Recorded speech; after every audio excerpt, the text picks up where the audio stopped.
Hi, it's Kari Matthews of Prairie Quilting, and today we are working on month 6 of my barn quilt sampler. This block is kind of a windmill looking block and it uses a lot of flying geese. The pattern is available through my website, prairiequilting.com. The fabric I used is Chalk Barn by Shannon Roberts for Benertex. Okay, for this windmill looking block, we are going to be making some flying geese units. So we have 4 different colors. We've got the gold, the berry, the gray, and the teal. Let's go ahead and get started. Okay, for our flying geese units, we are going to go ahead and do one of each of the different colors all at the same time here. These are all half square triangles, so you do need to be careful on the bias so these don't get distorted, okay? And we're just gonna match up this right-hand side here, okay?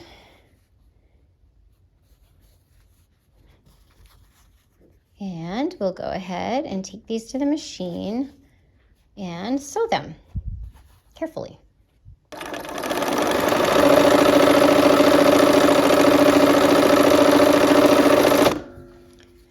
Sew each of these.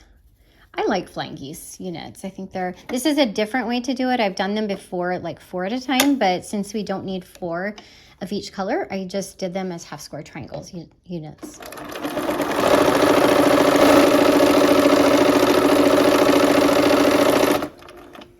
And the last color.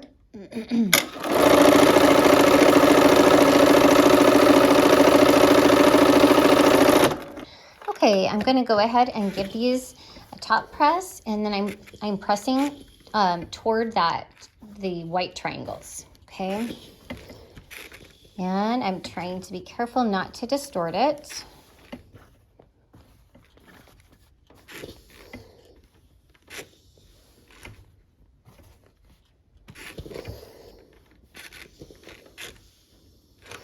Okay, let's go ahead now and put the other triangles on.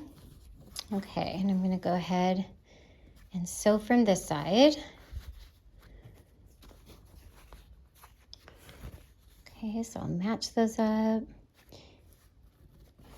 And last one. I love these beautiful colors. It's just so pretty, so fall-like. All right, let's go ahead and sew this other side.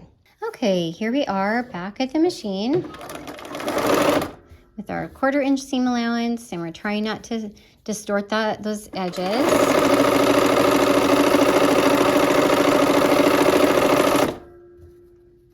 Okay, and I'm putting my my seam should come right where this V is here. Let's see if you can see that. So right here is where it should come through.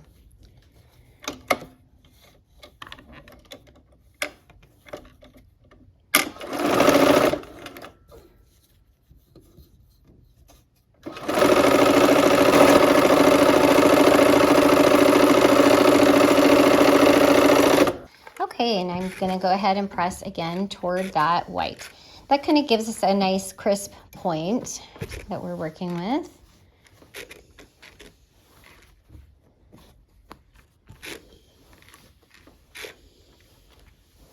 And I prefer to use steam usually, so. Okay, and now I'm going to go ahead and trim all of these corners off. Okay, so go ahead and trim all of those off. Get rid of the excess bulk. We'll have enough bulk with these points, so don't want to add to it. Okay, so next we are going to put our flying geese together in units. So I'm going to go ahead and I'm going to sew from the side that has the point on it, okay, so that I can try to hit that at the seams are there where they meet, the intersection, or slightly toward the outer edge, okay? Let's just put a pin in it to kind of hold it in place. These are big flying geese. Okay, so we'll do that one, and then I've already sewn the other 2. There's 2 for each color. Okay, so the gray goes on top for this set. We're going to go ahead and match those up and put a pin in that. And then these two, the gold and the berry, are gonna go together. Okay, so I'm gonna sew from this point side. And you see how I've got I'm a little off there, and it's not that far off, so I'm just gonna sew along that edge of the fabric, okay? So if it's within like 1/8 of an inch, it's just gonna be fine. And I don't really worry about that. Okay, let's go ahead and sew these into units. Okay, here we are at the machine. I've got my needle down. And I just kind of cruise along. I'm gonna take that pin out. So I'm kind of trying to hit that point where I said closer to the edge or on where they intersect.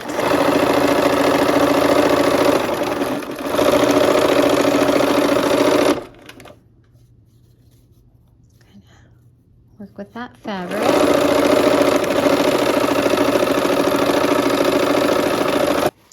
All right, and to press these flying geese units, do you see how this point wants to lay down this way? I'm gonna go with that, okay? That will give me a better point up there. So we're gonna go ahead and press away from that point, okay? And I can kind of work that, and that gives us a good point. Okay, there's that. Okay, so we'll just put our 4th batch together.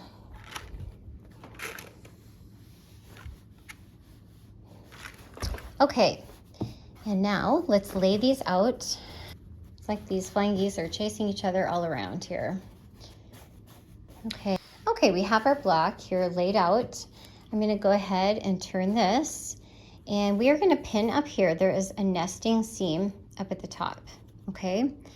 It's that diagonal seam. We're just gonna pin it at the top, okay? And then we're gonna work the other fabric on the bottom.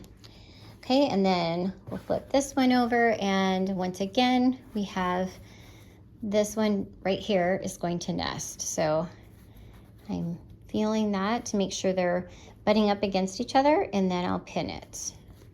All right, here we are. Let's go ahead and sew these, our 1/4 inch seam. Remove our pins.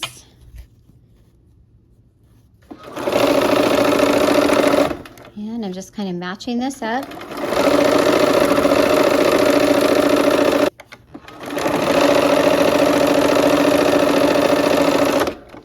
Okay, and once again, this one wants to go this way, so I'm gonna go with that. And it should be the same on the other side, and that gives us better crisp points, okay? Same with this.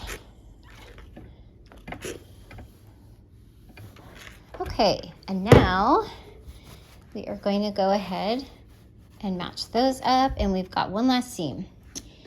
And these we can press, or these would nest, those seams, so we're gonna pin those. And you know what, there's no other nesting seams, so let's go ahead and sew this last seam. Okay, here we are. We're gonna use our 1/4 inch seam and sew that last seam, and I'm kind of fiddling with the fabric, making sure the edges line up. Trying to make sure they don't flip under. And pull my pins out so I don't break my machine.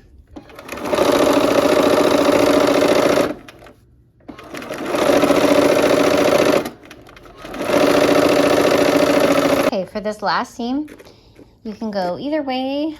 I'm gonna go towards me here, and there is our windmill block with the flying geese. All right, we have finished our block. I hope you had fun, and I hope to see you next time for another project. Take care.